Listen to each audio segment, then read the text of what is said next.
Now to that surprise announcement today from Senator Joe Manchin, the moderate West Virginia Democrat, saying he will not run for re-election.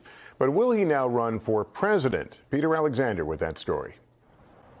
Tonight, a disappointment for Democrats. West Virginia Senator Joe Manchin delivering a surprise announcement that he will not seek re-election next year. I believe in my heart of hearts that I've accomplished what I set out to do for West Virginia.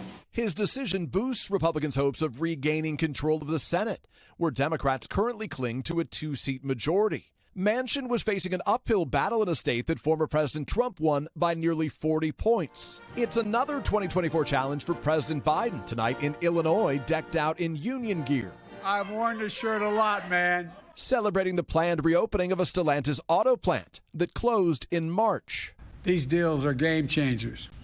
Not only for UAW workers, but for all workers in America. After a months-long strike, the president touting his support for the historic UAW labor deal that earned workers at the big three automakers a 25% pay raise. This plant agreeing to bring back 1,200 workers and hiring another 1,000. Many union workers giving the president credit. I voted for him. I love him. I hope he gets reelected. But not everyone's convinced, with Americans now paying $734 a month more than they paid for the same goods and services 2 years ago. Economically, he has not done enough.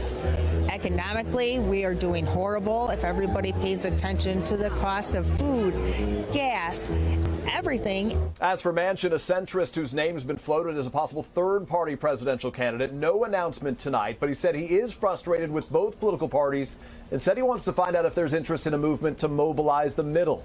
Thanks for watching. Stay updated about breaking news and top stories on the NBC News app or follow us on social media.